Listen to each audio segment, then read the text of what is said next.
আপনাদেরকে আবারও আমার ভিডিও সিরিজ বি পজিটিভ বিহেভিতে স্বাগত জানাচ্ছি।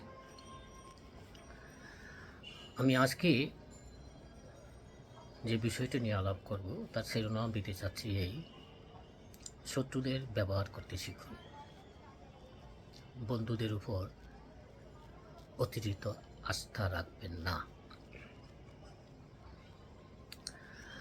বন্ধুদের সম্বন্ধে আমাদের সাবধান থাকা ভালো, কেননা তারাই বরং দ্রুত আপনার সঙ্গে বিশ্বাসঘাতকতা করতে পারে, কেননা তারা সহজেই বিদ্বেষী হিংসুটে হয়ে উঠতে পারে। তারা স্বৈরতান্ত্রিক লুণ্ঠনকারী হতে পারে। এর চেয়ে বরং কিছু শত্রু বাড়া করে নিন। শত্রুরা জানে আপনি তাদেরকে শত্রু জানেন, তাই তারা চেষ্টা করবে প্রমাণ করতে যে তারা আপনার শত্রু নয়, আপনার মিত্র। আসলেই শত্রুর সেই বন্ধুকে বেশি ভয় পেতে হবে, এবং তেমন কোনো শত্রু না থাকলে কিছু উপায় বার করুন যাতে আপনার কিছু শত্রু তৈরি হয়। কেন বলছি? দেখবেন, একজন ভালো বন্ধু আপনি আগে বেছে নেন, যে জানে কোথায় আপনাকে মোক্ষম আঘাত করতে হবে।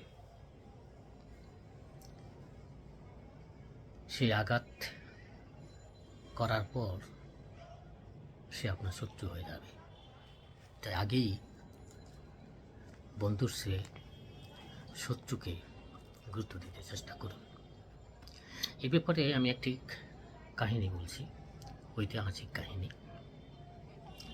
চীনে হ্যাং ডাইনেস্টি পতনের পর সেখানে অরাজক অবস্থা সৃষ্টি হয়। এক জেনারেল ক্ষমতা দখল করে এবং বেশ কিছুদিন রাজত্ব চালার পর অন্য কোনো এক জেনারেল তাকে হত্যা করে সে নিজে রাজা হিসাবে সিংহাসনে বসে। আবার তাকে কিছুদিন পর আরেক জেনারেল হত্যা করে নিজেই সিংহাসনে বসে। এভাবে একের পর এক সামরিক অভ্যুত্থান হতে থাকে এবং অনেক বছর যাবৎ চীনের এই অরাজক অবস্থা চলতে থাকে। 959 সনে এক জেনারেল ক্ষমতা গ্রহণ করেন। তিনি নিজেকে সাং নামে রাজা হিসেবে সিংহাসনে আরোহণ করেন এবং তিনি তার দেশের সেই ঐতিহাসিক যে প্যাটার্ন চলে আসতেছে, যে এক জেনারেল আসবে, তাকে কিছুদিন পর ক্ষমতাচ্যুত করে আরেকজন জেনারেল আসবে। তাই তিনি ঠিক করলেন যে এই যে একটা নির্দয় নির্মম ব্যবস্থা চলে আসতেছে, এটা কীভাবে অবসান করা যায়। তিনি ক্ষমতা গ্রহণের দিনই একটি বিরাট ভোজসভার আয়োজন করলেন, যেখানে সকল অমাত্য গণ্যমান্য এবং সব জেনারেলদেরকে দাওয়াত দেওয়া হলো। ভোজসভায় রাতে সবাইকে ভালো বুঝ দেওয়া হলো, সবাইকে মত পান করানো হলো। এরপর সাং সবাইকে বের করে দিলেন, শুধু ওই জেনারেলদেরকে রেখে দিলেন। জেনারেলরা তখন ভয় আতঙ্কে রইল, কারণ তারা আগের ইতিহাস থেকে জানে যে তাদেরকে এই সাং রাজা হয়তো এখন খুন করে ফেলবে। কিন্তু সাং রাজা মনে অন্য একটা প্রস্তাবনা ছিল। তিনি বরং তাদেরকে সম্বোধন করে বেশ ভালো ভালো কিছু কথা বললেন এবং বললেন যে জীবনের সবচেয়ে উত্তম জীবন হচ্ছে একটি ভালো সম্পদ নিয়ে সুখী শান্তিপূর্ণ একটা নিরাপদ জীবন যাপন করা। আমি যদি আপনাদেরকে সুরঙ্গ প্রসাদ দিই, অনেক অর্থবিত্ত দিই, তাহলে আপনারা সেখানে অনেক সুন্দরী নর্তকী গায়িকা নিয়ে আনন্দে জীবনযাপন করতে পারবেন। তখন ওই জেনারেলরা পরদিনই রাজা সাংয়ের কাছে পদত্যাগপত্র দিলেন। তারা নিজেরা সিদ্ধান্ত নিলেন মিটিং করে যে আসলেই তো এভাবে একটা সংশয়পূর্ণ অনিরাপদ জীবনযাপন করার চেয়ে অর্থবিত্ত নিয়ে, সম্পদ নিয়ে নিরাপদ একটা জীবনযাপন করাই অনেক উত্তম। এরপর তারা রাজার কাছ থেকে সম্পত্তি নিয়ে সেখান থেকে চলে গেল। এভাবে রাজা সাং একদল নেকড়েকে এক চালে তার পরম বন্ধু হিসাবে পরিণত করল। এভাবেই আমাদেরকেও বিচক্ষণ সিদ্ধান্ত নিয়ে শত্রুকেও বন্ধু করতে হবে।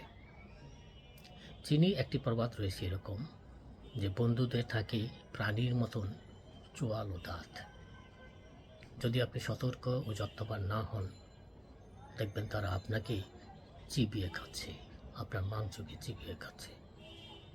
ওই রাজা সাং তা জানতেন এবং সেই জন্যেই তিনি সেই সুযোগ দেননি তাদেরকে।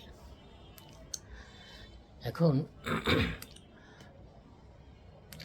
এবং তিনি কিন্তু তার রাজত্ব দীর্ঘ 300 বছর তার মানে ডাইনেটি 300 বছর ভালোভাবে শাসন করতে গিয়েছিল এই কৌশল অবলম্বন করে।